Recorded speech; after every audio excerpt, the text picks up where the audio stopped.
5 वर्षापूर्वी जर पाहिलं आपण मित्रांनो, तर आमच्या मॉडेल कॉलेज घनसावंगी परिसरात अगदी ही जी झाडं आहेत खूप छोटी छोटी होती, पण आज आपण पाहू शकता खूप मोठाली उंच उंच अशी झाडी झालेली आहेत. त्याची उंची 20, 25, 30 फुटापर्यंत सुद्धा झालेली आपण पाहू शकता. तत्कालीन प्राचार्य डॉक्टर विश्वासरावजी कदम सर यांच्या मार्गदर्शनाखाली राष्ट्रीय सेवा योजना विभागाच्या वतीने आम्ही ही झाडी लावली होती. आज पहा, सावली, फळं आणि फुलं ही झाडी देत आहेत. फुलाची झाडं तर वडाची, पिंपळाची, चिंचाची, सीसम, तसेच वेगवेगळ्या प्रजातीची झाडे, हजारो झाडे आमच्या मॉडेल कॉलेज घनसावंगी परिसरात. सळसळता हा पिंपळ, त्याची उंची आपण पाहू शकता. हे महाविद्यालयाच्या पाठीमागील बाजूस असलेली झाडी आहे. दक्षिण उत्तर बाजू ही आपली, पूर्व पश्चिम चारी बाजूनं घनदाट वृक्ष महाविद्यालय परिसरात आहेत. या झाडांसाठी कदम सरांसोबत माजी प्राचार्य डॉक्टर चंद्रशेनजी कोठावळे सर, आदरणीय प्राचार्य डॉक्टर सतीशजी दांडगे सर या सर्वांची मार्गदर्शनाखाली ही झाडे आज बहरत आहेत.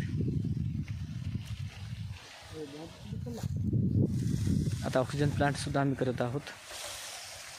SUD नामक संस्थेच्या माध्यमातून 1300 झाडे, बांबूची 1200 आणि 100 अशोकाची आम्हाला मिळत आहेत, ज्या माध्यमातून एक ऑक्सिजन प्लांटसुद्धा मॉडेल कॉलेज घनसावंगी परिसरात या ठिकाणी आम्ही करत आहोत. घनदाट जी वृक्ष ही झाडे, वृक्षवल्ली मासोळी वनश्री नाही जात तर बांबूनं या ठिकाणी वडाला वेढा घातलेला आहे, पण तरीही तो थांबत नाही. सीसम असेल, पिंपळ असेल, विविध देशी प्रजातीचे वृक्ष लागवड केलेली आहे. इतर काही दुर्मिळ वनस्पतीसुद्धा महाविद्यालय परिसरात आहेत. बायोडायव्हर्सिटी टिकून ठेवण्यासाठी याचा उपयोग होतो आहे. आम्ही बांबू लागवडसुद्धा ऑक्सिजन प्लांट म्हणून करत आहोत. काही बांबूची झाडे 3-4 वर्षापूर्वी लागवड केली आहे, ती पण प्रचंड वाढलेली आहेत. सीसमसोबत बांबू, पिंपळ, वड आदी झाडे आज गगनाला भिडत आहेत. ती उंच उंच भरारी घेत आहेत. खरंच झाडे आहेत वरदान, प्रकृतीचं हे महादान. आपण याचं संरक्षण केलं पाहिजे, जतन केलं पाहिजे. चला तर जाणून घेऊयात या झाडाविषयीची पार्श्वभूमी. 5 वर्षापूर्वी इथे काहीच नव्हते, परंतु आज आमचे राष्ट्रीय सेवा योजना विभागाचे कार्यक्रम अधिकारी, अर्थशास्त्र विभागाचे डॉक्टर ज्ञानेश्वरजी खोजे सर माझ्यासोबत आहेत. सर, 5-6 वर्षापूर्वी काय होतं बरं इथे? 5-6 वर्षापूर्वी या ठिकाणी जी वृक्ष होती ती अतिशय नगण्य आणि नसल्यात जमा होती. परंतु महाविद्यालय जेव्हापासून या ठिकाणी शिफ्ट झालं तेव्हापासून ही सगळी वृक्ष लावलेली आहेत आणि त्याची आज आपल्याला वनराई झालेली ही दिसून येते. तर यामध्ये वेगवेगळ्या जातीची देशी विदेशी, जास्तीत जास्त आम्ही देशी झाडं जी आहेत ती लावण्याचा प्रयत्न या ठिकाणी केलेला आहे. यामध्ये मग जी झाडे लावली तर ती आपल्या पर्यावरणाशी अनुकूल अशी लावलेली आहेत. पिंपळ असेल, सीसम असेल, तर अशी झाडे या ठिकाणी लावलेली आहे. आणि यांची उंची आज जर आपण पाहिली तर महाविद्यालयाची जी इमारत आहे त्या इमारतीला वर उंच ही झाडे झालेली आहेत. त्यामुळे इमारत ही या झाडामुळे झाकळून गेलेली आहे. नाहीतर पूर्वी इमारती सगळी उघडी दिसायची. या ठिकाणी वृक्ष किंवा झाडे ही अतिशय कमी होती, अतिशय कमी म्हणजे नगण्य होती.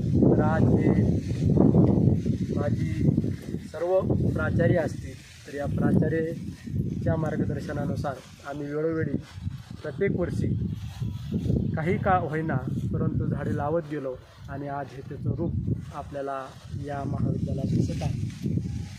आणि ग्रामीण भागामध्ये अशा प्रकारचे हे जे झाडं आहेत, वनराई आहे, तर ही वनराई महाविद्यालयामध्ये निर्माण करण्यासाठी आम्ही एक खारीचा का हिस्सा होईना परंतु आम्ही उचललेला आहे.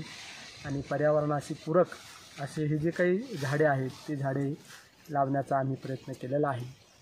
यासाठी माझे सर्व सहकारी, NSS विभागाचे सर्व कार्यक्रम अधिकारी या सर्वांचे विशेष आभार आहे की त्यांनी प्रत्येक वर्षी जे काही वृक्षरोपण आहे तर वृक्षरोपण केले जाते आणि ते झाडे कशी जगतील, कशी वाढतील यासाठी सातत्याने प्रयत्न हा केला जातो.